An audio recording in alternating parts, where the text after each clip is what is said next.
Welcome back, Rage Nation. Got myself Pete here.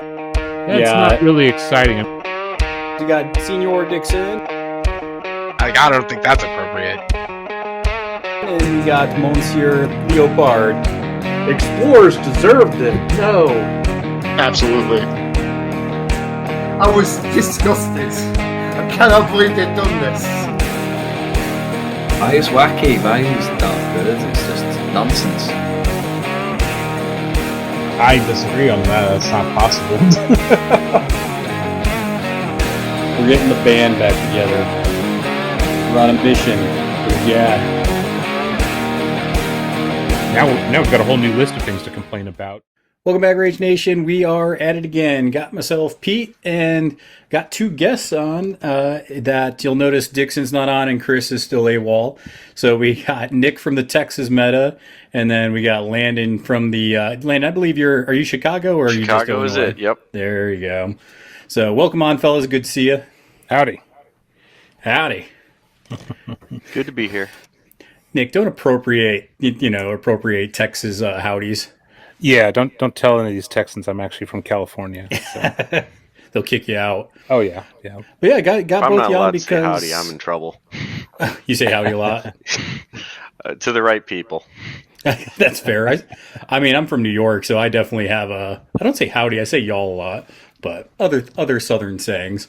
But yeah, I got you guys on because we're going to talk about some of the Nova stuff that went on. I mean, you both did well, but Nick, you really just did well on the second tournament. The first tournament, I guess you got the yips and the bad juju, and didn't turn out so good for you. No, not at all. Yeah, we'll get into that because it's funny. It's funny. It's good. I could feel the rage from your text messages, so it made me smile, even though I was like, poor Nick. Yeah. But yeah, we're going to talk about Nova. There were two big tournaments. It was two-day tournaments. You had the Invitational Masters, which technically you had to qualify through different tournaments and events. And then you had just the open tournament on Saturday and Sunday, which anybody that came to Nova and signed up and paid could play in. So definitely interested to talk about not just the matchups that you both had on both those tournaments, because you both played in both, but also just to get whenever we have these larger tournaments, to me, it's definitely interesting to talk about, what we're noticing in the meta, because when you get people traveling from across the country, different areas, you get different keywords played, you get different types of play, and I think we get a good idea of some of the things in the game that are really strong, some things that might be struggling, just different tendencies. So that's going to be definitely one of the things we talk about. But before we get into it, make sure that you guys are checking us out on YouTube. Starting to post the episodes, not just audio anymore. We're putting them on YouTube as well. So that way people that like that media format can definitely do that. Some people liked it with the cards and stuff popping up. So we're going to continue to kind of edit that and improve that for everybody. Definitely make sure you look at Instagram and Twitter. That's where I basically put up a lot of my, hey, this is what I'm painting. So you can see things like, to Landon's happiness, I'm starting to paint and play some 10 Thunder stuff. So Landon, you're not the only one. Yep. Even got a little kabuki on there. I tell you what, I don't know if either of you have messed with the new Army Painter speed paints, but they work pretty good. I was pretty impressed with them. Either of you get a chance to use those? I've used a little bit of them, but I'm a terrible judge of painting and capabilities on that shit. But it works well for my purpose for sure. That's what I'm saying. Like, this Kabuki Warrior is almost probably 90% Army Paint speed paint. The only color that I highlighted was the purple, because the purple I got, it didn't have as high of a bright point as some of the other colors. But the Emissary for 10 Thunders, this is just their yellow and their green, and literally that's it. And it turned out pretty well. It looks really good. I agree. Yeah. Yep.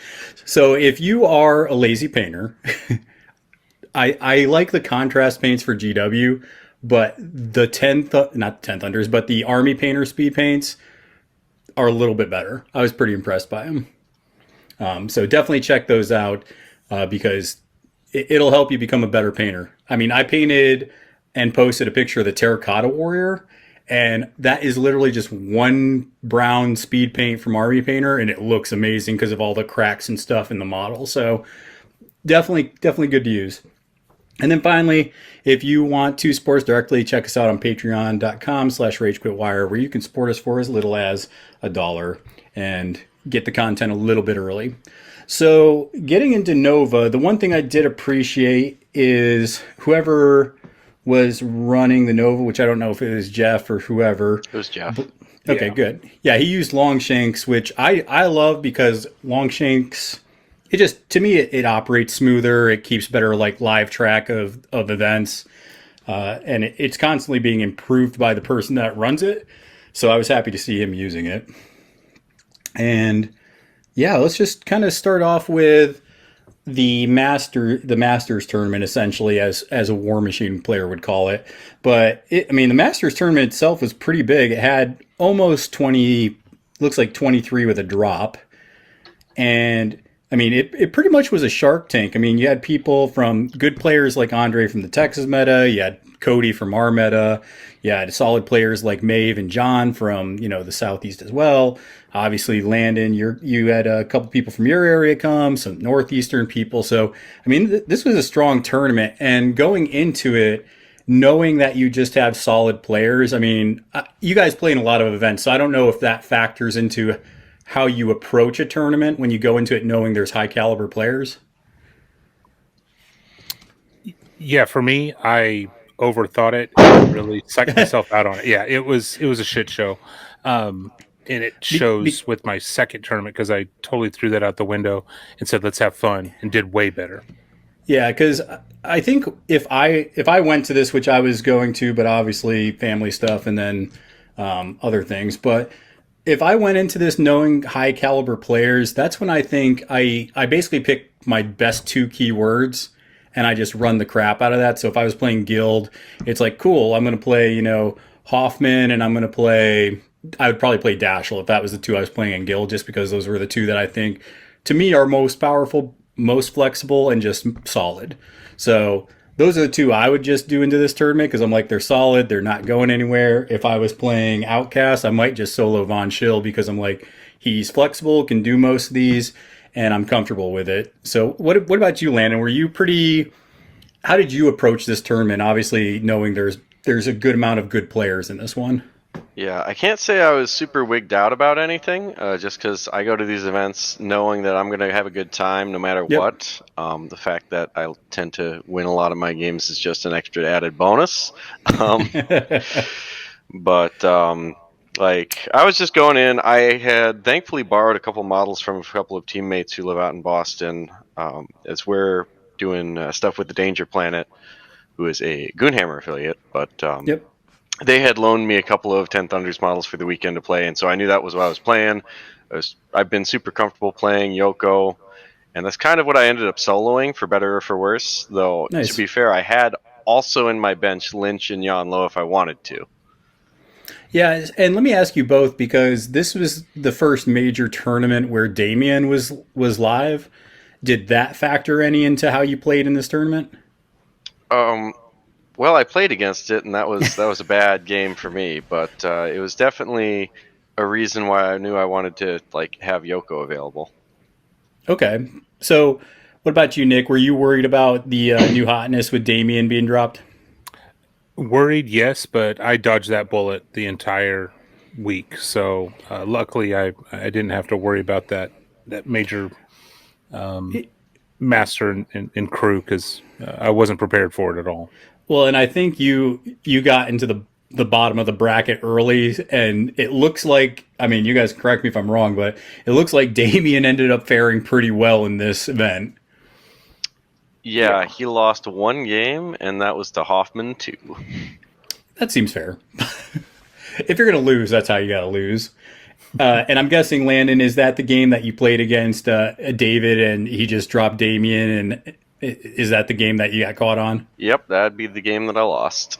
Okay, we'll get into that a little bit, because I know that after playing 5 games against Damien, going into an event like this, I think you had to plan for it. And I think Cody ended up soloing. Did Longton end up soloing? The only game he didn't play Damien 2 was... he didn't play Damien 2 for 1 game against me, and then he didn't play Damien 2 in the game where he had to play Hoffman to beat Damien 2, or Damien. So Yes, but Nice. So, yeah, I think that's something that you got to think about when new models drop. You have to prepare yourself for those. And let me just ask you guys in general before we get into kind of your rounds here. How are you now, especially after this event, feeling about gaining grounds 3? I know there's some people that are still kind of on the fence about how they're feeling about it. So I just, after a whole weekend of just a crap ton of Malifaux, how you guys feeling about the gaining grounds? I like it. Yeah, it's grown on me pretty big. It starting to catch on to all the intricacies and the nuances of the new strats and schemes, and learning where the space is gonna, or where the fight's gonna happen on the board, and controlling that area and what works, what doesn't. Seeing pass tokens be a huge factor in GG3, which is Landon and I's first game, which was a learning experience to say the least. So was that the Yoko 2 crap ton of pass tokens? Yep. Yeah. What round did you guys play? Round one, I one. think, in the Masters, and round 3 for the Open. Well, you know, That's why correct, why don't we get into round 1 then here, just kind of since we're right there. I mean, this was cursed objects, looked like standard deployment, and yeah, you guys are kind of facing towards each other. So you guys can kind of just talk about how that game, like what you brought into cursed objects, like why you brought Yoko and Nick. I can't remember what you brought, but why you brought your master. Yeah, Yeah, sure. So I can. Oh, ahead. if you want to lead off, that's fine. I think he's pulling it up. Yeah, go ahead, Landon. Okay, so I ended up taking Yoko 2 mostly because, firstly, I just like Yoko in a sort of scheme where I don't have to go anywhere, right? So with cursed objects, it's the idea that if I can have this activation control, I can kind of dictate where the engagement happens just by watching how my opponent moves around. I have Fuhatsu, so I have this big range piece, so if he doesn't come into me, then I just get to pump damage into him without him getting much of a say-so. And then, generally speaking, a lot of her models are just kind of tanky, like Kina's Armor 2, Bill's Armor 1. And I'm feeling kind of confident just dropping the list that I've been running for a lot of different rounds.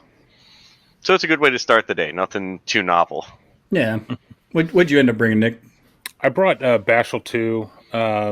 Really wanted to try to overpower with some beefy models, but being able to control first turn, Yuko can really control the board and where the people are going to be. And so it was, correct me if I'm wrong, Landon, it was, you did a lot of your support models and waited for your final 2 major activations using your pumping out your pass tokens. And I was activated out. I had all of my pieces on the board, and with Dashel 2, Just kind of waiting. yeah, with Dashel 2, you can easily clear majority of the board, but not with an unactivated Bill Algren and Hinamatsu and Yuko. That's just asking for trouble. So it really made me cagey, and then he still got the jump on me. So seeing those pass tokens work in that manner was pretty enlightening. Yeah, I'd say that's a pretty good description of what happened. I kind of just passed out until it was time to go in, and I did my signature trick where I rocket Hinamatsu up the board by pushing her 5, then charging her with Bill with I've got your back, and then just charged his backline to start getting his support models out of the way. I think I killed a sergeant turn 1, then I killed the dispatcher and a steward turn 2. Mm-hmm. Yeah, and Yoko, not Yoko, but yeah, it is Yoko. She has is it an attack action or is it tactical that she gets to push a model? It's tactical, I believe. Nice. Because you can do it to herself, and you can a do lot it of out of with activation concealment. movement for sure. And you even have lures in there, so you can reposition yourself with your own lures. You can lure his stuff in. So yeah, there's a lot going on there with Yoko. That's just about control, and then controlling where the fight is, controlling who's in the fight. And yeah, I can definitely see, especially Hinamatsu, just beat sticking something. Yeah, no, it's great. It was great.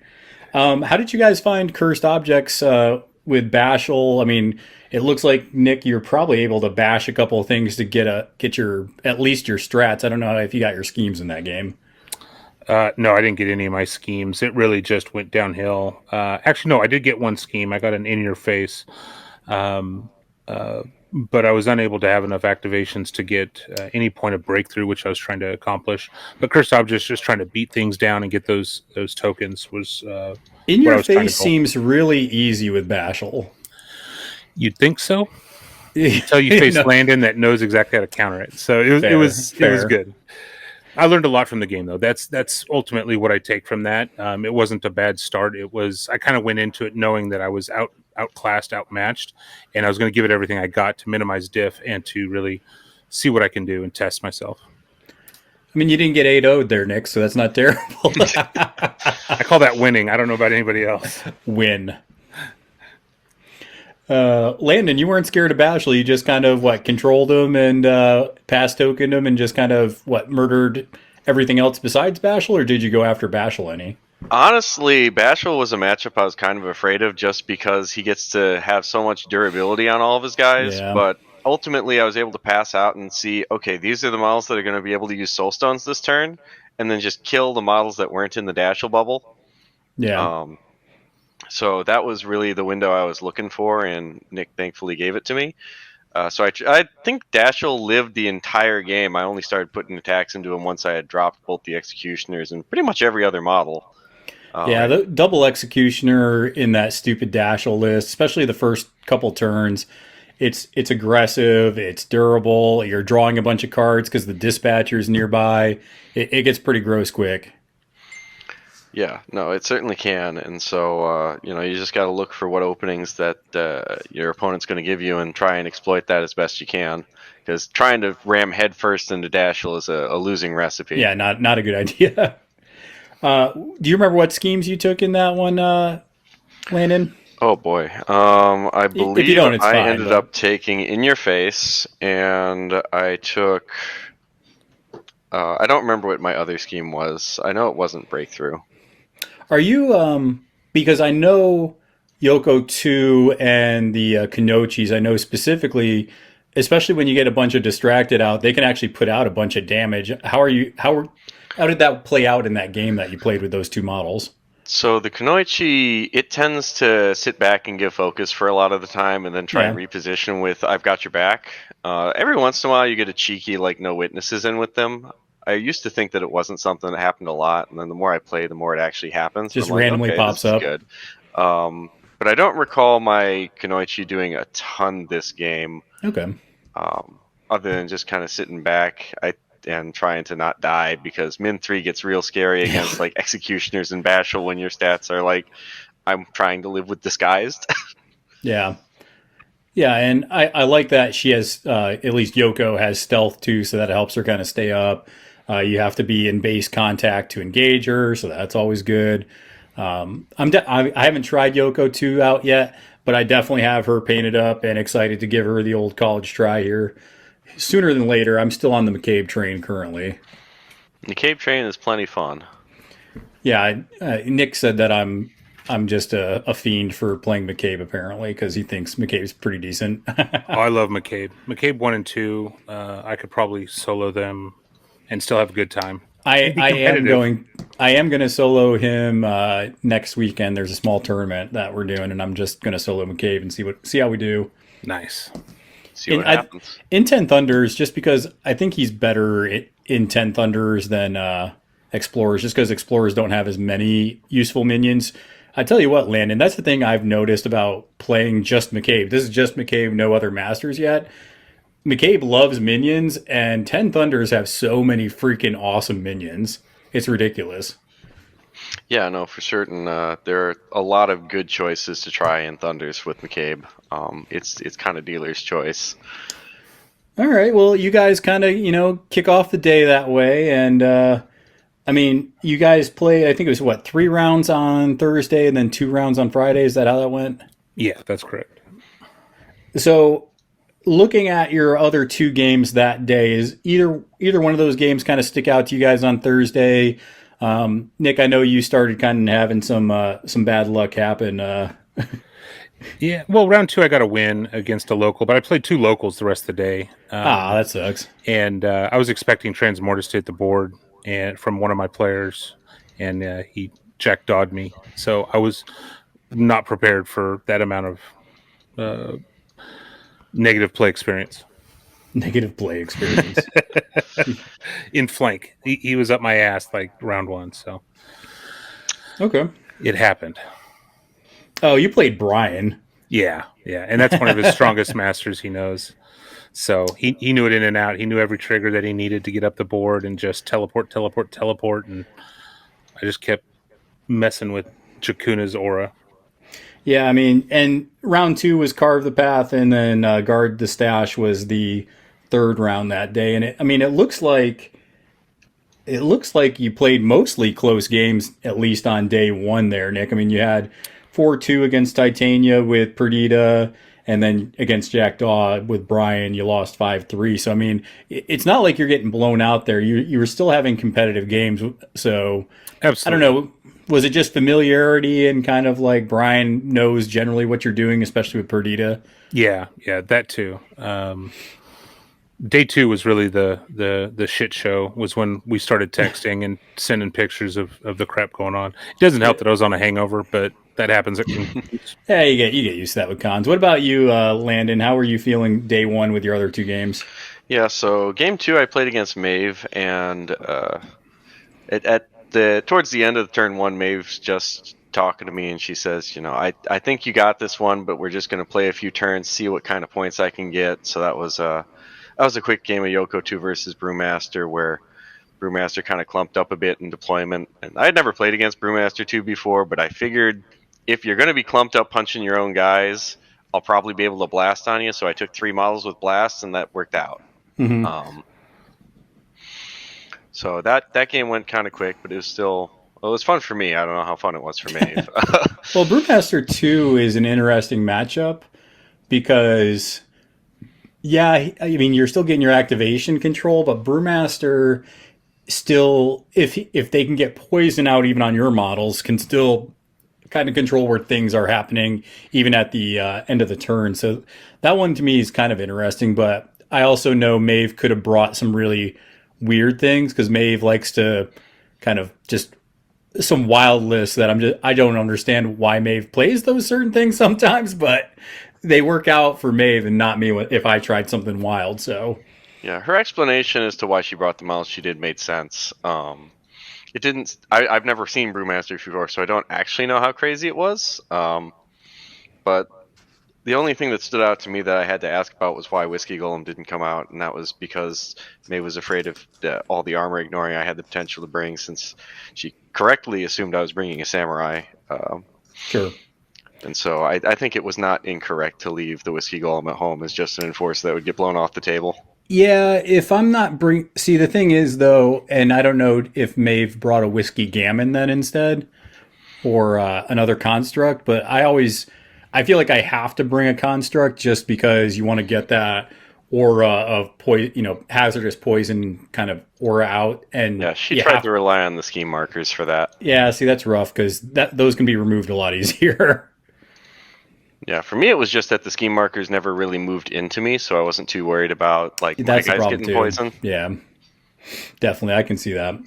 And then day 1, did you end up playing your game against Damien and Longton there? Yeah, that was round 3, the last game of the day, the darkest timeline, as my teammates like to put it, of having to play the guy that I had discussed all about how we were going to win the tournament beforehand. Yeah. And he ends up bringing the exact list that I had built for him to beat Yoko 2, because one day we were just having lunch. He's like, so how do I beat Yoko 2? And I'm like, well, let me tell you. Boom, boom, boom, boom. And then model for model, the exact list I had come up with is right there. And I'm going, yep, I built this list. I know it's going to happen. It is not going to be a good time for me. You dropped it into N anyways? You just dropped Yoko anyways, huh? Yep. Well, I mean, Yoko's got a good matchup versus Damien too, and I wasn't actually sure if it was going to be enough to pull out the W for him. Obviously, it was. It was a close game. It looks like, 4-3 into Guard the Stash? Yeah, it's like I was telling everybody afterwards. Damien is the most overpowered nonsense ever. I lost 4-3. But yeah, that's fair. And was it Aspirant or the other one? It was Aspirant that I suggested he play as is that the title? Versus, yeah, that's, well, no, they're both titled, right? But Damien Aspirant is the first one we saw, so I Okay. think most people will call him Damien 1. Yeah. Damien 2, I've played into his Damien 2 before and just crushed it. Gotcha. So that was why I think he wanted like a Yoko counter list, so to speak. And it worked. Yeah, and that I don't know. You can tell me how it kind of played out, but I feel like Damien 1. I don't know. I feel like the crew does more lifting with Damien 1, whereas with Damien 2, it's more I'm gonna get Damien 2 in position to kill stuff. I don't know if that's how that game played out. Damien 1 still just murders a model a turn Okay. by just saying you take 3 irreducible and you can't prevent damage anymore, and then hits you 3 times for anywhere from 2 to 5 a pop, since he can use Loath to get straight flips on the damage if he really wants to. It's much easier to do that when you're doing it with a 10-inch gun than with a 2-inch melee. That's fair. So no, Damien 1 still puts out a crap ton of damage while putting out injured. Okay. I mean, do you? And I know we talked about this a little bit, but I mean, are you? Do you really feel like Damien's like pretty strong, and it was kind of a problem while you guys were navigating the tournament? So I obviously need to see more table space or table time with it. But I do feel like Damien 1 is really, really strong. Damien 2 I still feel okay against. Yeah. Longton kind of disagrees with me, thinking that Damien 1's more the flex piece, whereas Damien 2's the always take. But I obviously think, he did really well with Damien 2, so it's hard for Yeah. me to say that he's wrong. yeah, I think Damien 2. I think once you play, because I thought the same thing. I when I first played against Damien 2, I thought it was bullshit. I was like, this is the stupidest thing. And then I started looking at possible counters for him because he is a melee dude. He's gonna pull you in. Yeah, you can't use soul stones. And yeah, you can't get suits against him, all that crap. But you start looking at it, it's like, well, he's actually not super hard to burn down if you just bring stuff like straight damage, just you don't need triggers. Yeah, the way I dealt with Damien 2 was just shooting him a bunch with Fuhatsu after passing Yeah, a bunch, that seems and solid. then just like flipping a few moderates, putting them in the dirt. Yeah. Yeah, I think good range lists probably can deal with them still pretty good. Yeah, like that, and just making sure you get some solid activation control will really do it. Yep. Which is why in the list to counter Yoko, I told him just bring the duet so that he gets a little bit of that back, which was not great. All right, because he's an Arcanist, so you can bring that kind of stuff. Yeah, duet's just gross. Yeah, and I don't know. I'm kind of like I said. I think once you play into it, you can probably figure out some counters that you're happy with. Yeah, for sure. But I can definitely see why people are pissed off at new toys when it's just. There does seem like, especially I feel like Damien 2, he does have a couple of things where it's like, oh, and he has this. Oh, and he has that. That's great. And it is annoying the first couple times you play it. Yeah, for sure.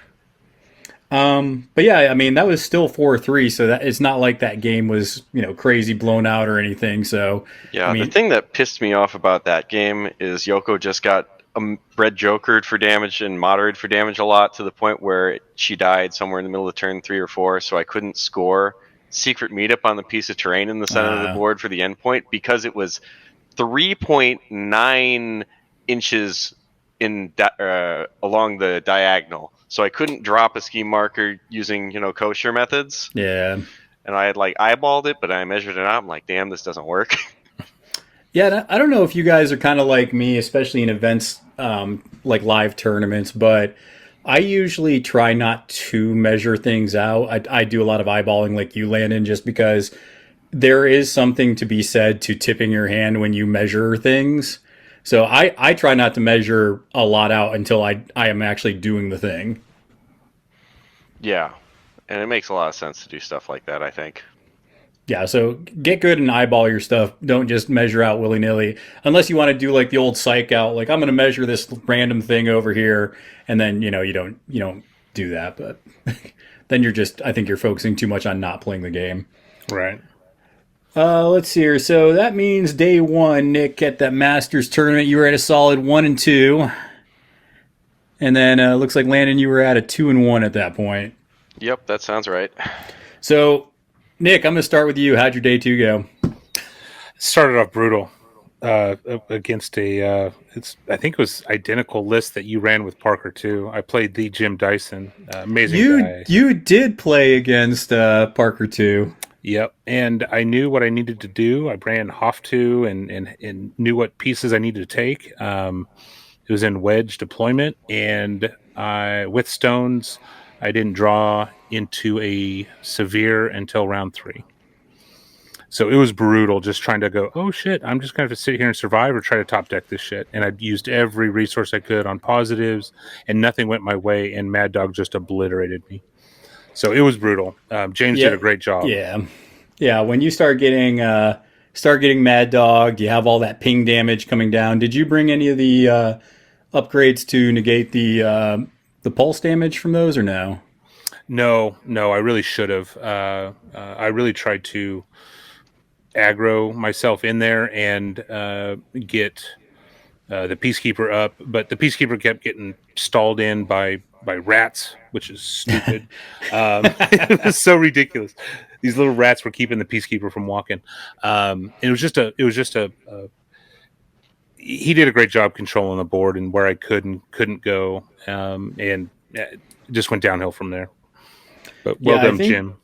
Yeah, I think there was one point which I was happy that you saw that, because you and I played that at least you saw Parker a bunch from me, so it was good to see him out in the wild. But yeah, I mean, you sent me a picture, and I think this was after you stoned. You sent me a picture where you had a 4, a 5, a 5, a 6, 6, 7, and I was like, "Good Lord, man!" Right, and I stoned and dropped in 2 1s or a 1 and a 2 or something. It was brutal. All right, so Nick had the bad feels. Cards got him. What about you, Landon? How'd day 2 go? Day 2, I had to play into. Trying to remember who started off my round 4 of day 2. I know what happened round 5 pretty well because I had to play another Danger Planet guy. Let's see here. It looks like you played Sam round 5, and looks like he was playing Maxine.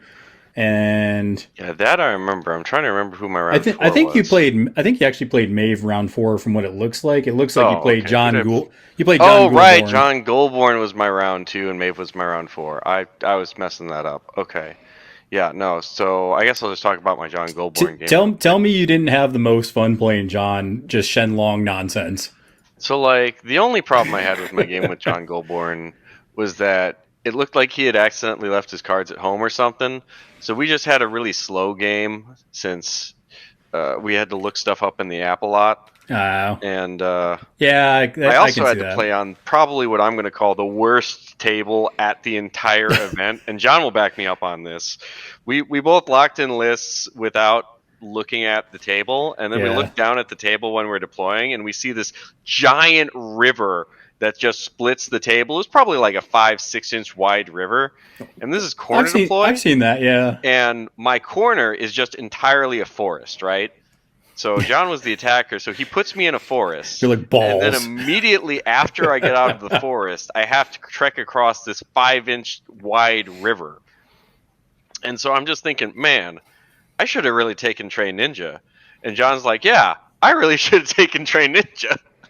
Look at the board, folks. It helps you out. Both playing on this miserable board for both of us. So basically, probably for like a turn and a half, you guys are just trying to sludge through all this crap. Yeah, I tried to do my typical unpack, and I think I got maybe a third of the way up the board instead of all the way up the board. Okay. I'm like, man, this is tough. All right. Well, how'd your game with Sam go, though? My game with Sam. I'm seeing a lot of Maxines being dropped. Yeah, Andre made it popular with the whole Maxine 1, but Sam's much more of a Maxine 2 kind of guy. Gotcha. So that was the game where I just it was actually my first game in a Maxine 2 ever. So I'm like, oh, I totally know what Maxine does. I did not know what Maxine does. He, in fact, did not know. So that was the game I mentioned a little bit earlier before we started, where I kind of play my typical tank or KG Yoko 2 game, but he had brought Jin in order to get the free pass token to kind of negate my activation control a bit. And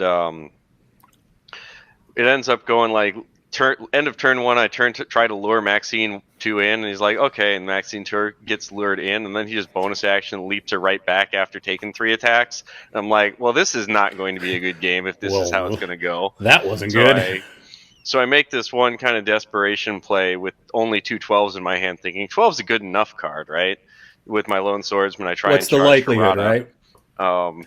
before he can get that stupid aura up. And he just cheats a 13, and I'm like, all right, well, if I don't kill a model against Maxine 2, it doesn't die, because he just flips 4 tomes and heals it. So Yeah. I don't even bother cheating the second attack after the first one misses, and the Lone Swordsman just dies because he takes his own 4 irreducible and then just gets mauled by the rest of his crew. So at that point in time, I'm feeling pretty done. Hinamatsu dies later in that same turn, and I'm just like, well, it's, the end of the tournament. I'll just play it out, see what I get for points. And somewhere in like the end of the turn 3, I'm trying to score a cheeky guard stash with Bill over in like his deployment corner. Yeah. And he says, all right, I'm going to run Maxine all the way up there to stop you. And I'm going, oh, that's next to my Charm Warder. You're approaching my Charm Warder. How very nice of you. And then he's like, oh, whatever, no big deal. My Charm Warder dings him for 2 or whatever with a melee, and we go into the next turn. And he uses his last stone to stone for cards. And I'm like, oh, he must really want to win initiative. Oof. We flip for initiative, and he just doesn't cheat. And I'm like, you're okay with me going first? And he's like, yeah, whatever.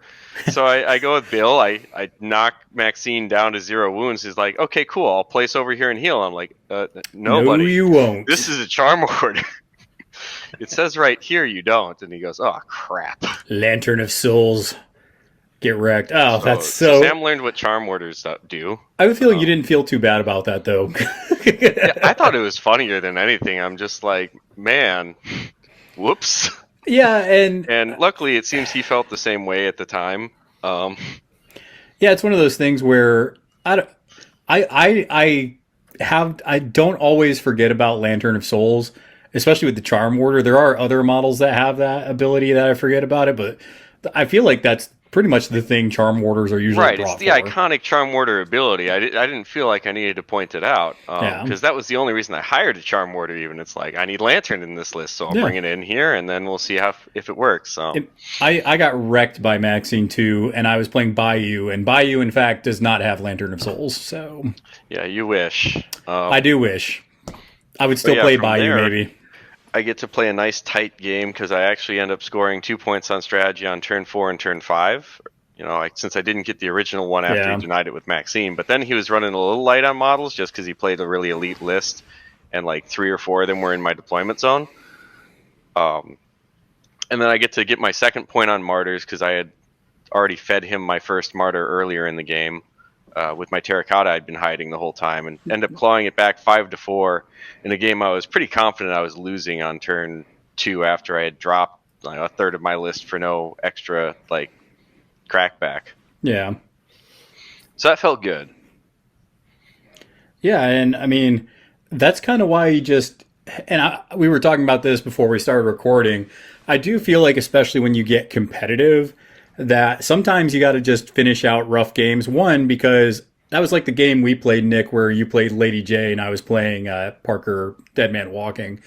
And I wanted to see how well it could fight out of a bad situation. And I think there's a lot to be said, especially in tournaments, to just kind of play it out. And I know it's tough because I've been there where I just want to throw cards. But just play it out and see how many points, like you were saying, Landon, you can. And honestly, I mean, round 5, your opponent and you sometimes, but hopefully your opponent might make a mistake that just lets you back in a game. Right. So, yeah, sometimes people just make mistakes and you score points, and it's really nice when that happens. You're like, thank you, I will take that. And yeah, so the Masters tournament ended up finishing with Longton ended up getting first with, I won't even say Arcanist, we'll just say Damien. Landon played Hoffman once. Okay, fair. Damien was onlooking, Landon, you took second with 10 Thunders, very nice. And then Cody took third, and I think, I'm not going to look, but I'm pretty sure Cody was pretty heavy just playing Damien. Yeah, I don't think Cody actually played anything that wasn't Damien. Yeah, Cody kind of does that. 90% confident. He'll kind of... Generally, he'll pick a faction, he'll kind of run at least one keyword, and then maybe double master it up. He likes doing the double master thing. Yeah, I was actually kind of surprised because despite the fact that double masters were legal in the Masters, I didn't actually see anyone try it. Did you, Nick? No, not at all. I plenty of time after I got tabled to go look at other tables, and I didn't see any double masters either. Nick, after I went to go get a beer to calm down. Yeah, I threw the salty bit in there, but no, I didn't see as many double masters as I anticipated. I was really looking for some cheeky shit. That's interesting because, and I know Landon, you can attest to this. When we went to Captain Con, seems like there were a ton of people running double masters. Yeah, they were all over at Captain Con. That's kind of why I was expecting to see a bit more. Maybe that's just Gaining Grounds 3. I don't know. It could be that we were playing bands, right? And maybe people just ban the correct. Oh, you guys were playing bands. Yeah, bands is a big reason why I ended up playing Yoko as opposed to like Lynch or anyone else. Just because Yoko's keyword is super solid and has all the models you want. Yeah, a lot of people will ban Yoko just to get rid of things like the Kenochi and Charm Order. Yeah, they can't do that if you're just playing it. Right. So yeah, and that's an interesting format. I haven't played bands yet, but I definitely like it because if there's like a second master you just hate, I love the fact that you can just be like, yep, you're not playing Hoffman 2. So that might have something to do with it. Yeah, I imagine that's got to be it.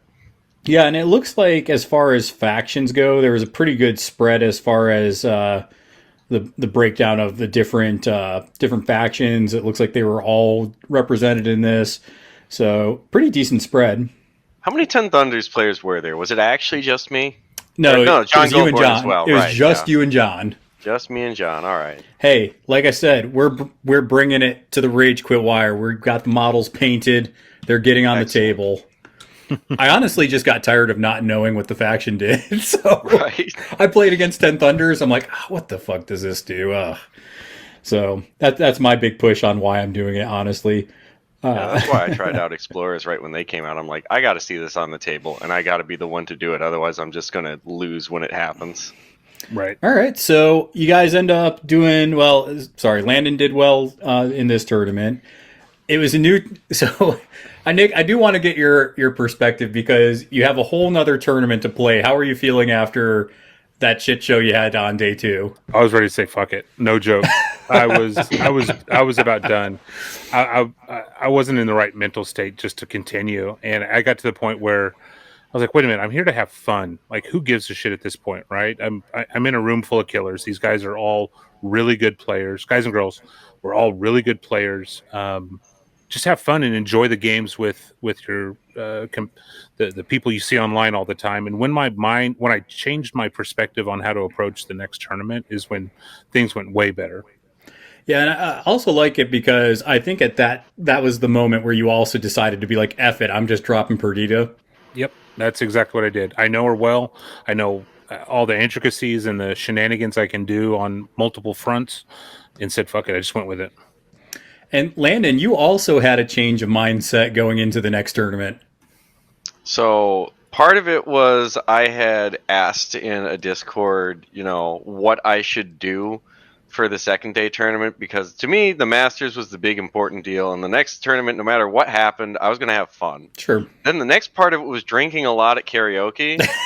I saw the pictures. I think they posted it on Danger Planet's YouTube page. I was like, oh, well done. Well done. Yeah, no, it was a lot of fun. But then the third part of it was, of course, just being offered all of basically Guild, everything but Bass, to just like fuck around and have fun with during the Open. And so thank you to Nathan for allowing me to do that. But I'd always been thinking about like diving into Guild ever since Burn started to get spoiled. So good.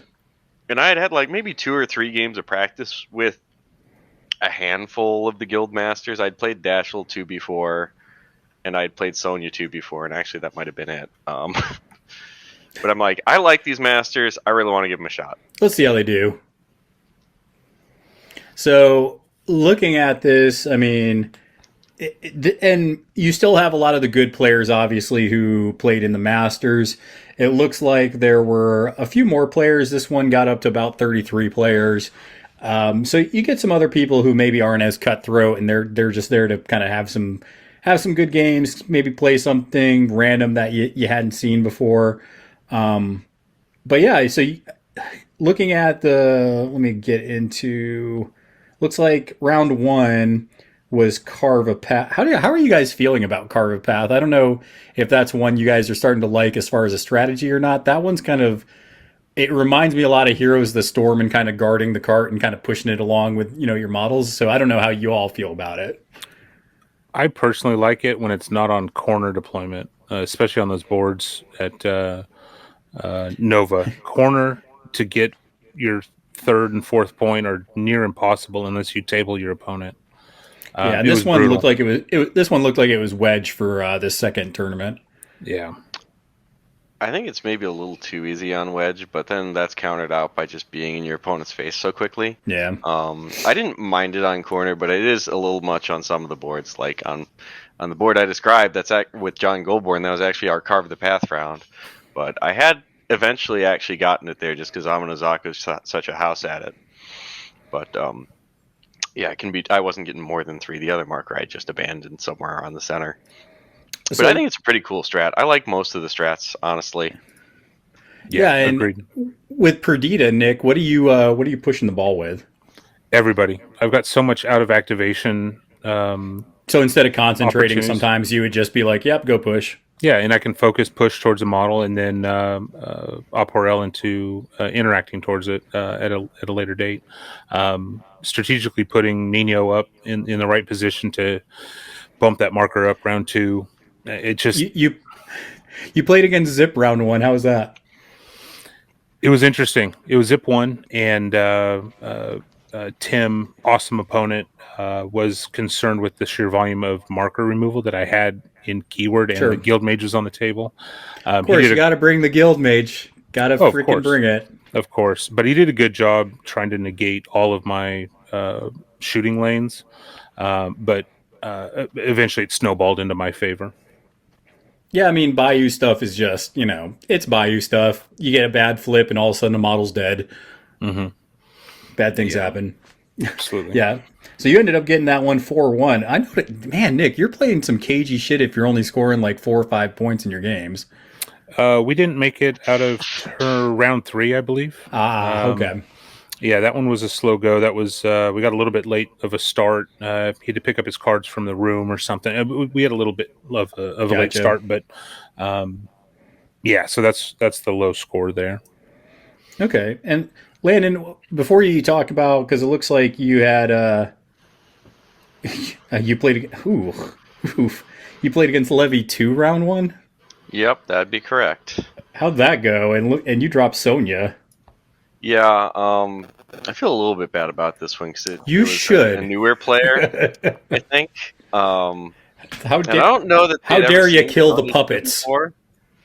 Because, well, he clumped up a lot of his stuff turn 1, and most people know how it goes when you clump up your stuff turn 1 against Sonya. Lots of fire. So I think I killed the Pale Rider without even targeting him once, just by blasting off first the waifs.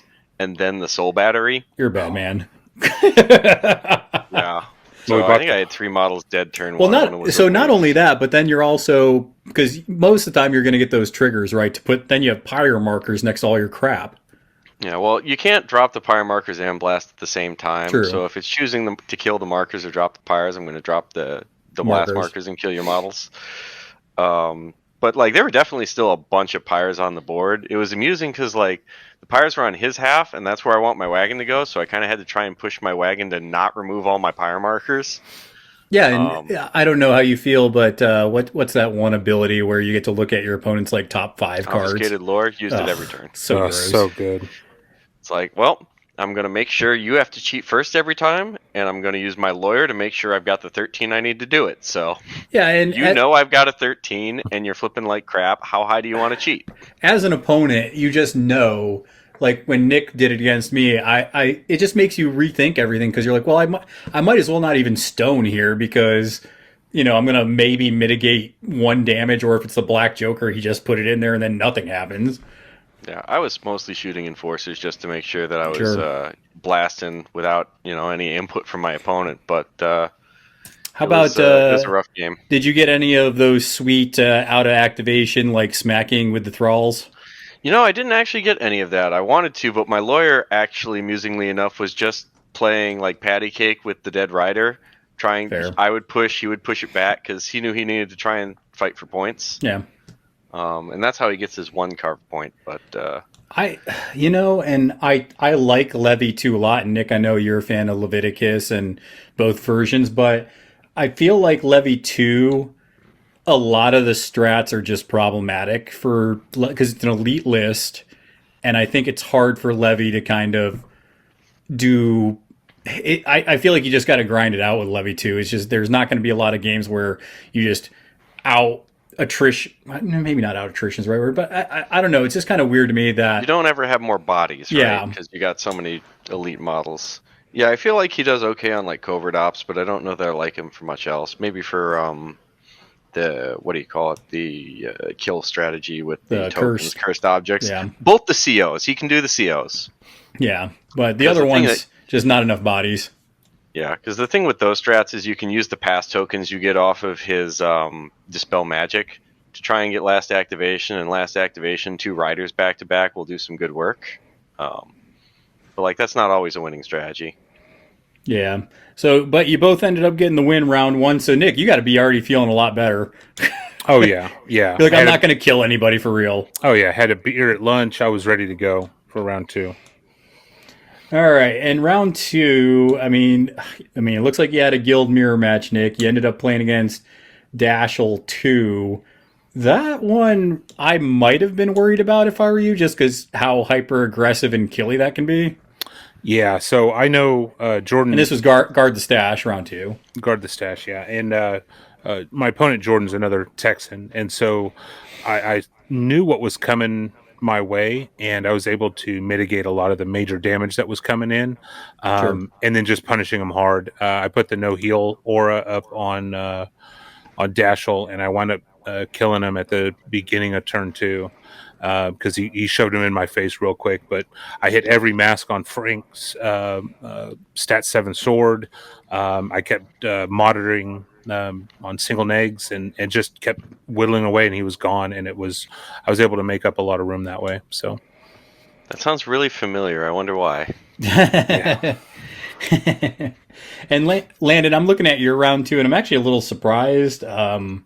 Looks like Joel dropped Mayfang 1, and I feel like it was Mayfang 2. It was. It's just okay. I was gonna say because Mayfang 2 just seems a ton better. Yeah, no, it was Mayfang 2. I think that might just be a mistake on Longshanks. Okay. Yeah, how did you? Because that can be a beast of a list. So how did you navigate around Mayfang 2? Yeah, so I guess for starters, I should say that I was going into this event entirely with the intent to play Scorpius, as we'd been told the day before that Scorpius was going to be as good, if not a better, an equivalent prize to what first place was for the Masters. And so I'm like, all right, screw it. If I'm going to win any prizes, it's got to be the Scorpius. You know, you go for the big. So you're playing a different master each round. Right. I had dedicated myself to that going into it. And I'd already dropped my Sonya, so I'm like, all right. Sonya with expert marksman might have been nice, but that's gone. That's the past. We're done with that. Can't look back. So I start looking through my list, and I'm like, well, maybe Hoffman. And so I'm talking it over with Nathan, who's loaning me the models. He's like, I had a really bad game of Hoffman versus Mayfang in the Masters. I'm like, okay, you play a more guild. I'll trust you on that. I'll listen to you. And so I think maybe Lucius. You know, I got to play Lucius at some point. The board that we're playing on is like a bunch of different hills we had called blocking climbable. So I can teleport basically anywhere on the map with Lucius too if I take him. So gross. And if I was smarter, I would have taken some good schemes to score with his bonus thing, but I ended up not taking spread them out for free points. That was one of those things where it's like, if I had played the Master once before, I would have done it. Yeah, you like hard mode. It's okay. You like a little challenge there. Yeah, so I end up not scoring any on Assassinate later. But, the rest of it worked out well, being able to jump around to the guard markers that had like 0 to 1 models with it with Lucius to kill the guy and then score my guard point for the round every turn, while also trying to keep him relatively lean on strat points. And I just kind of have the rest of the list cycling out, so I have a hand of 13s every turn. And that works out really well when you just get to win every duel you cheat. It does. Feels good. And so it was vaguely Yoko 2-esque. Yeah, and I think that's something I'm starting to notice the more and more I play competitively is that you can play anything. Like, in any given game, you could probably win with almost any keyword in Malifaux. But the ones that just are consistently, either drawing or filtering through your deck are the ones that really tend to just consistently get you the W's when you play against them. Yeah, it was one of those things where, like, in Theoryville, I said that I really didn't like Lucius, and I'll go on record saying that I don't. But having played it once, I'm like, man, I can really get why people really like these lists. Yeah. It's like everything you try to do just works, right? The problem I have with it is if you ever just have like a bad Lucius turn, your entire list falls apart. Like you black one of your He set you up pretty good, and nothing works. Yeah, well, that's why you go ahead and play him apparently in Neverboard and then just put Ancient Pact on him. Yeah, right. Then you don't have to worry about it, Yeah, it's fine. It's fine. Fine. All right, last round of the day. Let's see what you guys end up playing into. Knowing Nick, you probably got another Texan, but we'll see. I know you guys played each other. Played each other, yeah. For the second time in as many days. Right. Yeah, and definitely interesting. So obviously Nick's playing Perdita, and this is where, Landon, you decide to drop the old Bashel there. Yeah, I didn't actually realize your game right before this was also into Bashel. That's just a funny fact I was completely unaware Nick's of. just like, here we go again. Yeah. So I was like, second verse, same as the first.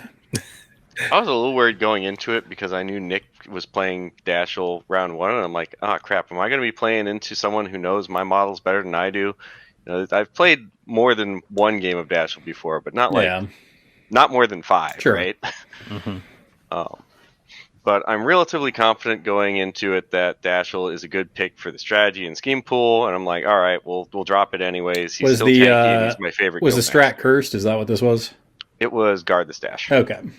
Or no, it was Covert Ops. I'm sorry. It was Covert Ops with like Leave Your Mark and a couple other good Dashel schemes like Vendetta. Okay. Mm-hmm. So who ended up dying first? Nino. Somebody died in this damn game. Yep. Yeah, Nino. Landon, I'll let you say it. It's okay. Sure. So Nino took one activation, and I'm like, all right, Nino's activated. I got my riders here, and I'm going to measure out exactly how to get my rider to ride with me, shoot Nino twice. And it turns out I can't do it on my first activation back. So I do all this finagling with my deployment zone, feeling like which model gets my Rough Rider into position. I end up going with, I think, the Dispatcher, doing a Consolidate Power and getting them in position. I'm like, all right, Nick, I showed you what I'm doing. What's your response? And I can't remember what you did back, but you didn't move Nino. So Nino is in danger. I put the Guild Mage in the 6-inch bubble ready to heal. I was under the assumption I was going to be able to tolerate a 2 shots. One activation, yeah. Did that not happen? I go with the Mounted Guard, I ride with me up, and then I just stone for the crit strike, and Nick's like, oh, you can do that. You can. Yeah. And so I cheat like the 13 of Rams to hit, or maybe it's the 12 of Rams, but I have the 13 of Rams in my hand as well, so I just shoot him again with the 13 of Rams, and Nino just dies. Yeah. And I'm so used to bum rushing Dashel in and only using those stones on defense flips, completely ignoring the rest of the models in his crew that could stone push. You know what I mean? And so it wasn't even on. I was like, oh yeah, neat. And then the rider got a shield. The rider got a shield for using the stone too, so why not? Yeah, he got two shielded because he used 2 stones, or no, maybe he only used 1 stone. I can't remember. Yeah, Nick, that's when you just look at that and you're just like, well, son of a bitch. Yep, wrote that one down to use later. Do you play? So he takes a ton of punishment back, and I think I just consolidate. You do something to get him back out of danger after he's taken a bunch of retaliation damage, shall we say. And just send him off to a corner later, banished to go run strategies or whatever. Yeah, Nino going down turn 1, that's super rough, though. Yeah. And then I will say, Landon, I do like what you said there with the rider, is I also tend to be... I usually use the riders more to be super aggressive with the other pieces, getting the occasional shots in there, of course. But yeah, once they're super low, it's like, just run them off and go scheme somewhere. Yeah, he eventually comes back later in the game to be a hero to take some bullets for my Vendetta target. Like dove in front of them or something? Yeah, no, he rides in there, uses I've got your back to throw him behind the rider, blocking line of sight, and then just eats 2-3 activations of attacks later like a hero. What a boss. But it turns out later that Nick had Vendetta on that rider anyway, so he was perfectly happy to kill it. Haha. Well, cool. I mean, that one ended. I mean, still close game though. It was 5-3, so that one kind of went to the end of it. Oh, it was a real tight game. Yeah. I think one of the things that swung it was just on the last turn, I was able to deny Nick's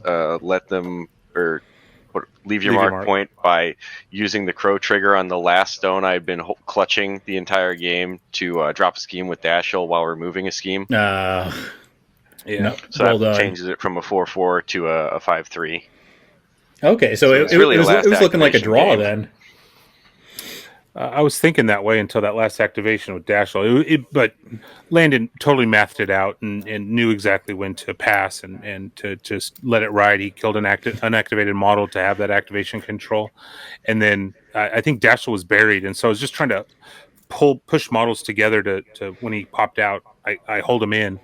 But nope, he just moves right along, right around, and does what he Nick's does. over here like, I'm just playing checkers to your chess, man. It's that's some next level. That's stuff where it's like, I'm an okay player, but there are some players, like I play against Cody, like in every other tournament, and I can get some wins on Cody, but there's other times where I'm like, you're really planning this stuff out, and I'm just kind of flying around out there. Different types of players. Absolutely. And it was a good game, though. That's all you can ask for. Oh, yeah. It was a good demonstration of what Perdita 2 can do when she actually gets those summons off. Because at the end of the game, I think you had both monster hunters out.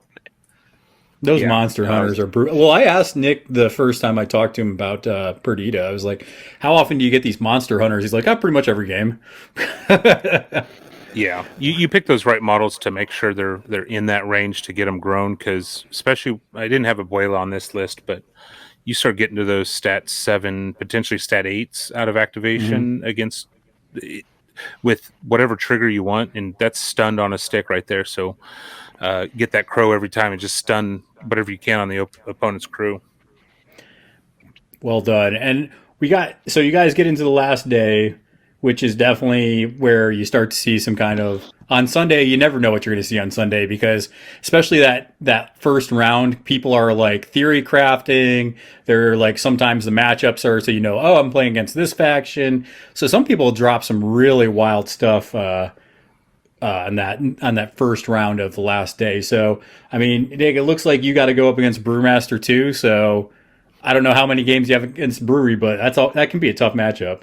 It really was. I did put no prisoners on Francisco because I knew so at least he wasn't getting poisoned. Yeah, I knew he was going to be overextended a little bit, and I kept my guild mage bubble and the summon bubble with the buffs, and he correctly deployed behind a large dense piece of terrain and just handled his bubble round 1, and I didn't get any shots off really, and so the game really started kicking into gear round 2, and we got through barely the end of round 3, and I was able to squeak out a win. So I think the question is, how many fermented river monks did that brew player bring? 3. Whoa! That's my kind of person right there. Well done, John. I guess John Moser. If I mispronounced your last name, I'm sorry, but you're my kind of brewmaster player. That's exactly what I like seeing. Yeah, he's a local Texan, awesome dude, and he knows that crew very well, and so he was able to get through a lot of those activations fairly quickly. And then, I mean, Landon, you just can't avoid your BFF there. Yeah, no, it was the 4th game in 2 days that I was playing against somebody that I, play with, because the first event, it was Longton game 3, Sam game 5. This event, it was Joel, who's actually one of my locals who I probably play the most with. I had played round 2. Yeah. And then Longton pops up again round 4. It tends to happen when, he's doing well, you're doing well. Yeah, it happens. It's an eventuality. But luckily, he's feeling real, saucy, burnt out at this point in time. He's like, you know what? I played so much Damien this weekend. I don't really want to play another game of Damien. And we both know that Hoff 2 is pretty good into Damien. So tell you what, why don't you just not play Hoff 2 and I won't play Damien? And I said, okay, deal. Sounds like a great time to me. So I declare Lady J2 like an asshole because that was what I was intending to do. You didn't say anything about that. And he I feel like that can be Karis worse to in a lot of situations. Yeah, right. Because I actually thought Lady J2 had these damn reasonable coffin Damien markers. to begin with. Because of those damn coffin markers, you just bury him so that all those passive heals don't go off and beat the crap out of him. Yep. But I make a terrible deployment mistake and just didn't realize exactly how Karis 2 and Rampage interact, or that Karis 2 had blasts. Yeah. So I end up eating like half the health in my whole crew turn 1 when Karis comes in eventually. But luckily I had initiative to then go last activation and barrier so that she had to do the last like 3 points of burning to herself instead of killing one of my guys. Nice. That's good. And earlier in the turn I had kidnapped Carlos from 6 inches outside of his deployment zone back into all my guys.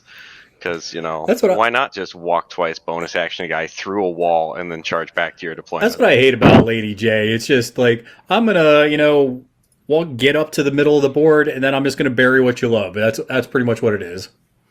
Yeah, so Carlos decided to meet the inside of a coffin, and then just dies before he ever unburies. So brutal. And he was also my Vendetta target, so I was happy about that. But I end up just having enough damage to pump into to Karis 2 after she goes in the top of turn 2. Yeah, and Landon, I know that. So you play a lot of 10 Thunders, and you're used to kind of the out of keyword thing and the versatile thing. Playing into Guild, are you staying more in keyword just because that's kind of how Guild functions a little bit more than 10 Thunders? So I absolutely agree with everything you just said for the most part. Mm-hmm. I think the out of keyword model I ran the most the entire event was lawyer because when you're playing why Guild, not? it's kind of bring a lawyer. Yeah. But throughout the whole event, I took steward, lawyer, and a guild mage, and those were the only models I ever hired out of keyword. I don't even think I had any out of keyword in my game. And 2 of them are versatile, so it's not really out of keyword. Right. I brought Pale Rider as well in my last game with Hoffman, and I think my first game was Sonya. Yeah, does that feel different to you, like in a good way, just to be more? Yeah, for sure. I mean, Yoko plays pretty in keyword as well, Sure. but you do still take like the random like out of keyword model that doesn't fit in. So it was nice having a bit more cohesive of theme going on, but also just like it felt good getting a lot more variety. Yeah. Right. Because after playing 5 games of pretty much the same list with 1 or 2 models missing, it was really nice to just be able to see different stuff on the table and feel like I was playing more of a game of Malifaux rather than just going through the same motions over and over again. Yeah, and it feels, and obviously, I mean, people that listen to me talk know I bounce around from faction to faction like all the damn time. I'm kind of like, Nick and I are like akin that way. But yeah, now I'm playing 10 Thunders, and it just, there's a lot of fun shit out there that it's just like, why just focus on this one thing? Why not have fun figuring some new stuff out? That's kind of what I'm all about. Yeah, hopping factions has got to be a great time because you feel like a kid in the candy store, right? Whereas when you start to settle in, you start to find the tools you like, and then it's like good old rock. Nothing beats that. Yeah, and it looks like you made Longton sad with a 7-2 victory there. Yeah, sometime after turn 2, once I had killed Karis, we kind of looked at his crew and he's like, I don't really do anything with these models left. You want to just go get lunch early? So we, left for lunch with about an hour left on the clock instead. Nice. And it was a good decision. It was a good time. We started just talking about what the next round was going to be instead. And he gave me some excellent coaching for my next round. Yeah, I mean, you end up getting into this last round. I don't know what the strat is because I don't think it says on here on Longshanks. I can find it. But while you're looking that up, you ended up getting Sam again, which it looks like Sam's doing the old Maxine thing again. And then, Nick, you ended up getting Maeve with the old Bayou, and it looks like that a tale as old as time, man. At Perdita versus Ophelia. Yep. It was, non-title versions. Perdita is Perdita Light in that matchup, right? And in the title versions, you both took the titles in that one. Yeah, Ophelia is definitely the lesser, especially for the board that we had. Oh my god, the amount of concealment, dense terrain that was on this board that you just don't care about concealment. I didn't care about, and her crew cared about tremendously, and so it was a shooting gallery for me, and it was a rough one. Those poor gremlins didn't have a chance. No. You're a monster. You 8-2'd that game. Yeah, so Maeve and I were at the middle of turn 2, and models were just dropping on her side of the table, and she came to the point where it's like, I'm about ready to flip this fucking table. This is not all my strategies out the window. I don't think I could score any of my points, and so we just talked out the rest of what could have happened, and we agreed on with the TO that a 8-2 was more than sufficient, and we wound up going and having beers over at the Renaissance. So, hey, that's a win. Yeah, it was a win for both parties. All right, Landon, and then you had Sam. Yep. So once again, played Sam. Round 5 of the previous tournament. Played Sam round 5 of this tournament. So it's crazy that over 10 games I played the same opponents for 3 of them in each tournament. But I played Hoffman 2 into his Maxine 2, and I had already seen his Maxine 2 once, so I kind of knew what it did. Sure. And I went over lunch and I kind of discussed with Longton what we were going to do. He's like, all right, you play Hoffman, you run Hoffman in there like a maniac, and you just throw the models outside of the protection bubble, and it just works. And that's kind of what happened, except I took a brain fart and forgot to build lead line code on Hoffman. So Hoffman's in the middle of all of his shit, and then just starts getting beat the crap out of by Maxine. And somewhere at the top of turn 2, I'm like, Hoffman's on 2 health. I got to get out of dodge. Because he had won initiative and punched him a bunch with Maxine again. So I would manage to kill Orville just because I could with a laser, and then walk all the way that back. Model.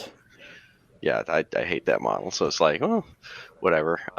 So kill him, and then just try to get healed by the toolkit. But then Jin pops out in my deployment zone, murders my mech attendant just because he was standing a little too close to the lawyer. Poor and I'm little like, robot. yeah, that is something that would happen. So some of my healing goes away. But then we get to like the end of turn 2, and Hoffman's somehow not dead, but he's still not really healthy. Yeah, not feeling great. And I go, so assassinate, right? And he goes, I wish. And I go, oh, we are playing a game. So if he had taken assassinate, it was a 4-4 game, as opposed to, I think, leave your mark with his scheme that he scored 0 points on, since Peacekeeper just kind of sat in the middle the whole game. I guess maybe he was thinking that probably not getting assassinate on Hoffman because just how tanky and durable he can be. Yeah, so like this was apparently his first game versus Hoff 2, and he thought Hoff 2 would play a bit further back than I was going to play with him. Oh, right? no. So I really surprised him by throwing him right in his face and starting to use just that. Put his nose right ball out there. I think that's when, like, you can do the sit back and laser thing, but I think putting him in the middle of the board, I almost always put lead line on him because I don't want him repositioned out of where he is. So I usually just put him smack dab in the middle of the board, make you come and deal with him. Yeah, I mean, in retrospect, lead line coat would have been objectively correct to have on him as opposed to not in the pool. But I already had a coat on Ryder, and then I took no prisoners on Peacekeeper. So you already had a lot in there. Avoid the ping damage. And then I also took expert marksman on Core because I wanted to be able to kill Beeb. Okay. And that worked out pretty well for me. I ended up sniping Beeb from 24 inches away. Nice. But yeah, it was a real tight game that pretty much came down to just a bad scheme choice on Sam's part. And I do that all the time where I'm like, why did I take this stupid scheme? I can't score this at all. But no, it was another really fun game. One where I felt like I was a bit more in control than my previous game with Sam. Yeah, and I mean, you both ended up doing well in this just open tournament. Landon, you ended up taking it with Guild, and Nick ended up taking it with Guild. So Guild back on top, and then Longton finished third again with Sam right behind with Arcanist and Explorer. So yeah, they actually tied, I think. So Longton was complaining the whole time that if I had just let him have one more point in our game, that he would have had third. You just couldn't let me do it. And of course, Sam's saying the same thing. Ooh, I didn't even notice. Did Andre play Resers in that open? Yeah. Yeah, he soloed Seamus, right? Yeah, he soloed Seamus. Seamus 1 or 2? Or both? 1, I believe. Okay. He likes his gun. Interesting.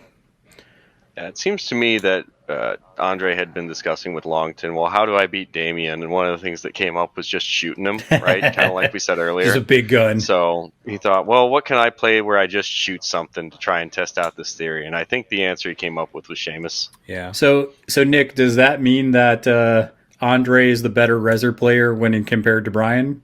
Oh, hot take. I'm not getting involved with that conversation.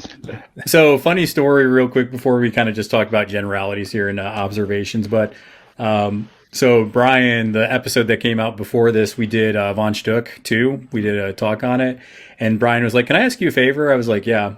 He's like, can you not release this until after Nova? Because I don't want people just being like, oh, cool, I'll just counter him this way. I was like, well, it's very generous that you think we have that many listeners, but sure, I'll go ahead and hold on to that until we get out.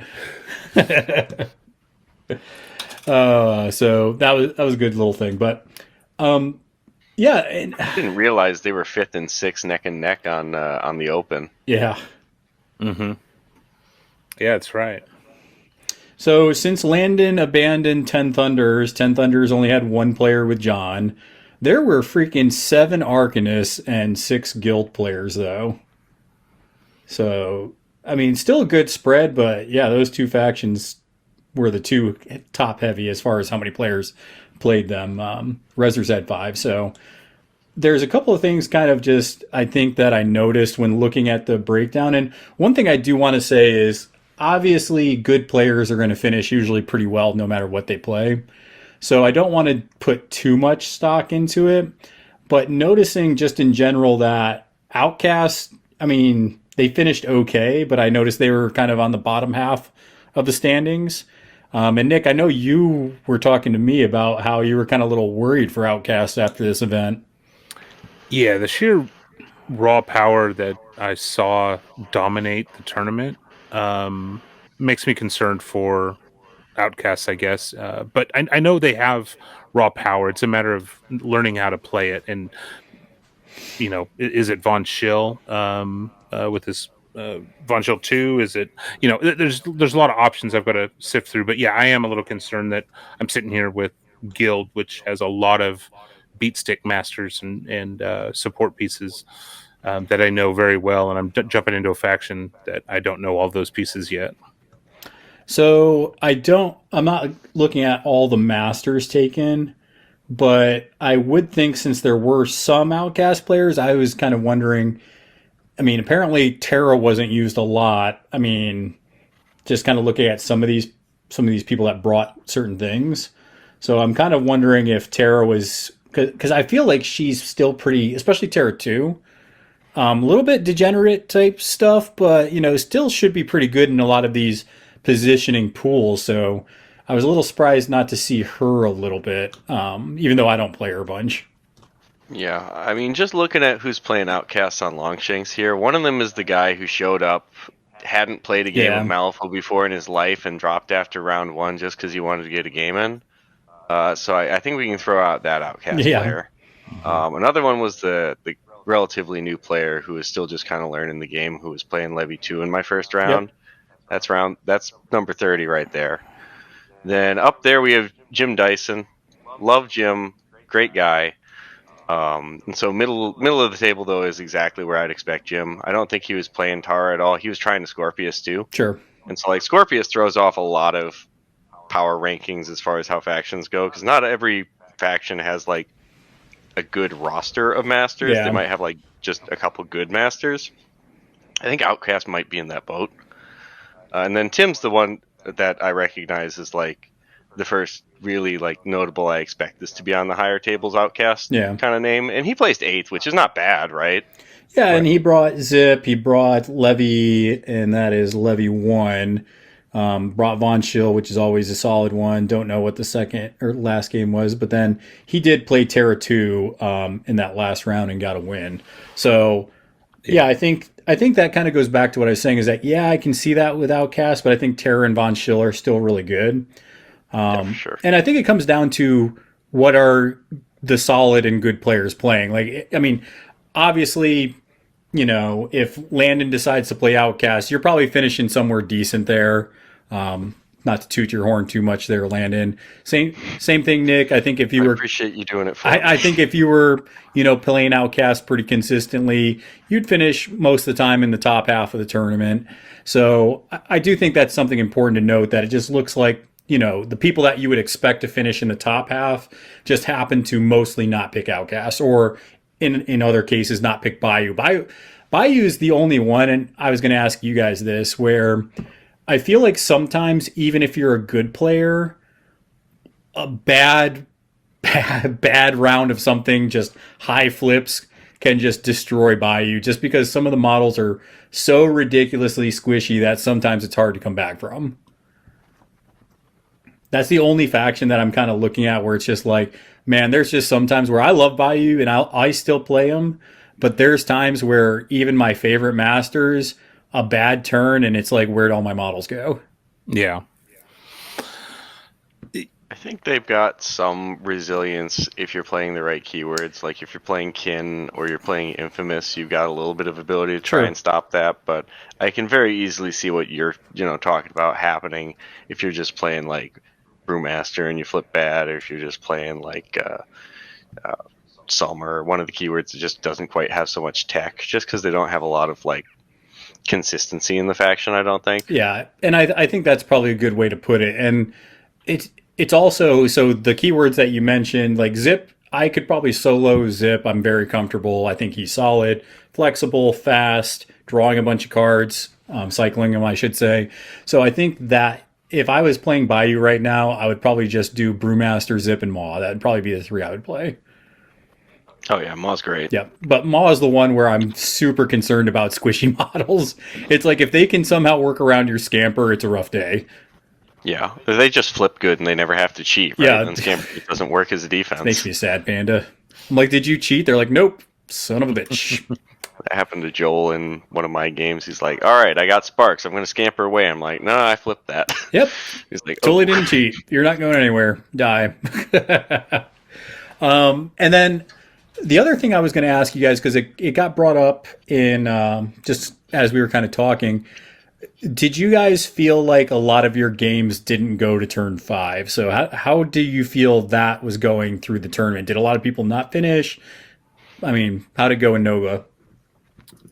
I'm going to say that was my fault mostly because I was learning a new master every round. So most of my games ended somewhere in turn 4. Okay, what about in the Masters tournament? You finished most of those? Yeah, most of those finished. I think there might have been 1 or 2 that came early. I think my game with John was somewhere in turn 4 just because we were going a lot more slowly without having the cards to reference. Sure. And I think I only played 4 turns with Longton just because we were having such a really tough game. Okay. What about you, Nick? How'd your games fare? For the most part, we completed most of the games. The Brewmaster just has so many flippin' activations and after activation shenanigans that has to happen. Yep, and triggers. It took a lot to get through, and I'd say that and my first game with Tim was the only ones that did not go to end.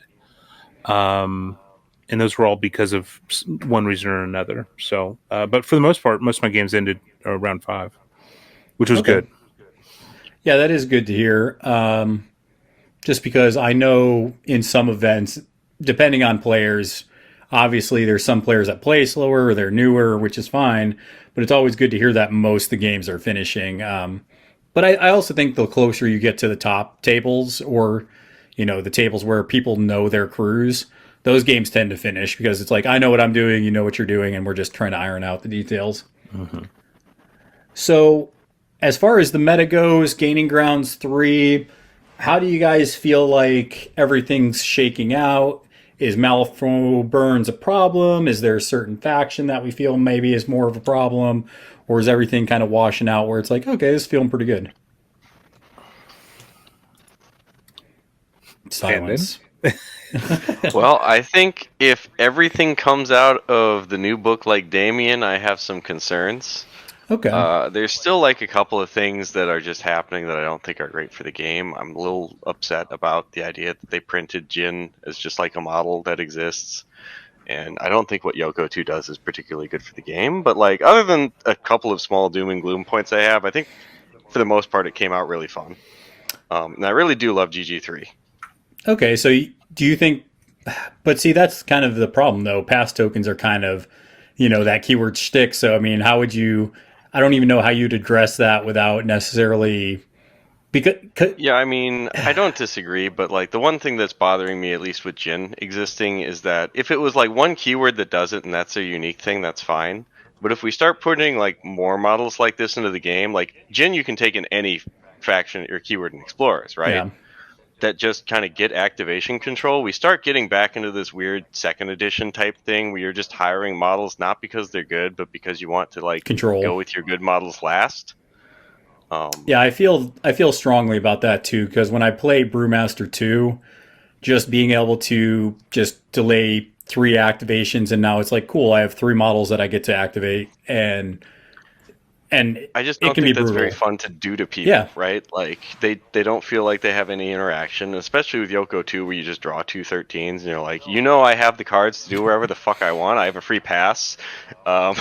Prepare for it because it's happening. Prepare thy anus. Exactly. And so I Man. feel like that's not super fun to do. But it's obviously good. I mean, what if you could say what Yoko's kind of weakness is, because it's a control keyword? I mean, what would you say is Yoko's kind of like has I problems mean, with, if any? the thing that gave me the most trouble all weekend was just people taking activation control back at me, which is why I'm kind of like concerned about that trend. This is my thing. It's like, if this is good enough that the only thing that concerns me is people doing it back to me, this is probably a sign of something that we probably don't want a lot of in the game, right? Because then it just kind of feels like an arms race. I mean, wasn't that why pass tokens were created anyways? Because people would summon models and then essentially they would just, activate the crappy summon models and then good models at the end. Yeah, exactly. But Maybe bring Parker 2 with rats and just use the rats to make you use your pass tokens yeah, that could be a thing that you do for that one keyword. Well, that 2. one keyword. But like the other stuff that I kind of struggle with is that Yoko 2 requires a long setup to try to kind of get going. Like you try and generate a bunch of resources using your pass tokens and your models that you summon, and you get your hand of 13s. You just run at them before they have a hand of 13. Yeah. Sometimes things just go really bad. Because then you're just kind of playing Malifaux with them, and your models are a little bit worse at playing Malifaux with them because they're kind of expected to have all the cards. Okay. What about you, Nick? How are you generally feeling about kind of the meta and how you saw a lot of the games progress? I'm enjoying GG3. I think the meta is decent. I'm a little concerned with Damien and what other masters are coming out of this next book. If he is the watermark of what we're going to see out of this damn book, there's going to be some wild things. Right. And it's hard to look at the statistics right now. I mean, it looks like there was 16 games played of Damien, and he lost one of those between 1 and 2. I think we got to be cautious with that because it's the new car kind of effect where I think it might be powerful, but people haven't played against it a lot yet. That's exactly what I was getting at. I mean, us Texas guys were in an Airbnb for this tournament, and we sat up for hours just trying to figure out how the hell do we counter it? What are they susceptible to? What are some strategies for each faction and master that can limit some of his effectiveness? And it's just like when EXO first came out, people were shitting bricks. Like, this is overpowered. This is bullshit. Where's this game going? And eventually we figured it out. I think this might be the same thing. I'm hoping. But these initial stats are a little powerful. And we do got to give the guys some credit. It was 16 games, but it was 16 games piloted by Cody and Longton, right? And I think Cole might have played a game or two, but totally true. It's entirely possible they would have been 16-1 with other masters too. Yeah, I think that's fair, and that's kind of the thing you got to take away from these tournaments, where it's like, yeah, this person went 5-0 with, let's just say, Dashel, right? Or they went 5-0 with McCabe 2, and then all of a sudden people are saying, oh, look how busted this is. It's like, well, you got to look at the pilot. You got to see who's playing it. They probably finish above 500 anyways. So I do think it is kind of a pump the brakes thing, and let's see. I am concerned with this new book and Malifaux Burns. I am concerned with model bloat because especially when we have a bunch of new players, there's so many gotchas when you have this many models and titles and keywords that I can definitely see that being a problem moving forward. So that's my only concern. Yeah, I remember buying into second edition, not really just knowing how the game worked, and I bought like a Kolodi core box and a box of Bunraku. And I'm like, all right, time to go have a fun game. And it's like, I just got completely dumpstered because Bunraku don't do anything. Yeah, which I can appreciate, a lot of models because it's a variety. It lets you keep the game fresh. But there are some models where it's kind of like, one, there are some models that just aren't good.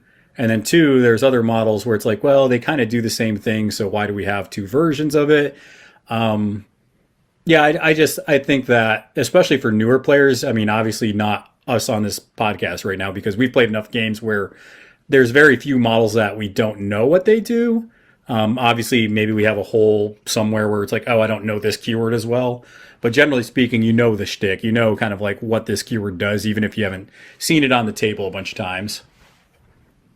So that's something I think we need to keep an eye on as far as these, 6 new masters coming out with titles. Yeah.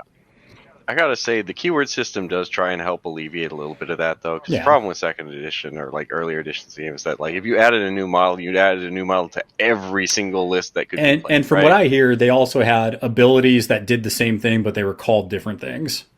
Yeah, we're getting a little bit of that in this edition, right? Yeah. Like Anya's Obey is basically the same as Lucius's Obey. It just works on a different keyword. Yeah. But that I'm not less worried about than just like there being a lot of options. But I gotta say, I think the keyword system at least makes it so that you have to pay attention to less of it. And they're being kind of cautious about how quickly they expand keywords, I think. Yeah, which is good for sure. So last thing, and then we're going to get up on out of here, is I've already told people that I'm going to be doing some 10 Thunders, especially in this next event and kind of moving forward. Nick, are you staying on the guild train? I know you're kind of at least interested in Outcast there for a little bit. Yeah, I think I'm going to stay with the guild thing until our Houston GT, which is next month. And so until then, I got to figure out what I want to do. I do like a lot of what Outcast bring to the table and the just something different to play. We'll see what happens, though. What about you, Landon? You staying in the old 10 Thunder train? I dipped my toes into the guild pool, and I kind of liked the temperature. You like the taste, huh? So I might be playing a bit more guild in these coming days. It helps that we actually own the faction because Longton was playing guild for a few months this year. Sure. So I might just take a couple of those models and run some more Dashel. Because he was a lot of fun. He was still my favorite experience of the week. See, as far as like master goes. I'm a bigger fan of Dashel 1 and flexing into Dashel 2 when I feel like I need to. I love Dashel 1. I love what he does. I just love the ability to stone with any model in your crew. I feel like that gives you so much control over the game that no other master does, that it can just catch people off guard. Like it caught Nick off guard. It's like, I didn't know you could do that. I think the only, Shen Long kind of does that, right? With some of it. Is that the teacher version that does that? I can't remember. Kind of, but not anywhere near to the same extent or anywhere near as quickly. Yeah, when you can just, you can stone executes, you can stone crit strikes, you can stone. There's a lot of good triggers with that. And even just being able to stone reductions, right? Mm-hmm. You also have armor ignore on an upgrade that you could put on a rifleman or whoever to put out that. Riflemen already just have armor piercing if you need to. That's right. You're absolutely right. Dude, Nick, do you even bashel, bro? I don't even bashel, bro. No, clearly I don't. Rough. Just add mounted guard; it'll go well. So that gets me thinking. So, how? Did you guys see a lot of like summoners at these tournaments, or are summoners kind of dead? Does Dashel 2 count as a summoner? No. Does Dita 2 count as a summoner? No. Then I saw 0 summoners this event. Okay. That makes me... I guess there was... Well, hold on. Does Mayfang 2 count as a summoner? No, the accidental summons don't count. All right, well... I think that's kind of the direction they're going with summoners, though. And I think the old summoners are just kind of out of date. And now I summon one particular model type summoners. They're really good at summoning that model, and that model usually does some really good stuff in that context. But I think they're kind of done with the blank check summoner masters. And I don't think they play well. Yeah, and I definitely think the same thing. And I can see people that probably brought summoners probably struggled in a lot of the games that were played that weekend. So, yeah, I mean, some people love summoners, and I'm not too sad to see them go because it was pretty annoying when they were in their heyday. Yeah. I actually thought they were kind of a neat experience. I never really was one to actually play like blank check summoners, but I always thought that those games were kind of cool just because they gave you a lot of different angles to think about it. Yeah. And so like I dabbled a little bit with Asami back when you could play Asami. Yeah. She was viable. And I had a lot of fun doing it, but I can easily see the argument where like it's not particularly good to have such a wide variety of what the hell can happen when I activate this model. Yeah, there were just some keywords like you look at Somer. I mean, when he was before like GG0, GG1, he was so damn good. It was almost like why him and Maw. It was pretty much him and Maw just running the show. Yeah. Oh yeah, for sure. I played a lot of Asami in GG0 and 1 because her summons were able to drop markers with a bonus action, which are still useful, but still, I don't think it's the right approach, or it's being designed where that's not the right approach. So looking at Somer, because he's the one that I really... Dashel, I think, is still okay. Like, Dashel 1 as a summoner, there's some pools you can't do, obviously, but I think he's still okay. But I look at Somer because I play a lot of Bayou, and I'm just like, I don't know how let's say that they try to make it where summoners do something else, and they're not summoners anymore. There are some models that are just so bad for Somer that I don't know how you make it work, because some of those models you just can't hire. They're just not worth hiring into your crew. So yeah, I don't know how they're going to make them viable again. Maybe they're going to wait until, maybe a whole new, edition. But yeah, they're not in a great spot right now, a lot of them. So, Nick, your call off the top of your head when that tournament is in Houston there? I think it's October 9th? 7th, 8th, 9th. Yeah, it's that second weekend in October, if my calendar would open up. Second weekend, it's the 7th, 8th, and 9th. 2-day GT, Henchman Hardcore on Saturday night. We're doing open play and then a Bonanza Brawl. Friday night, hotels are cheap. Come join us down here in Texas. We might send Longton down there as well. There you go. Just put him on a bus.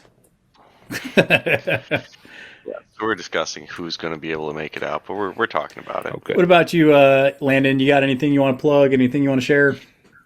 I was having an event, the Des Moines Meta, I think the 22nd, 23rd, that we'll be driving out for. So if you're interested in that, feel free to go drive out to that, meet me, meet the boys.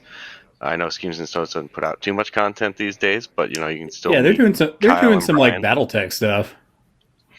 Yeah, and then of course always like and subscribe to Danger Planet.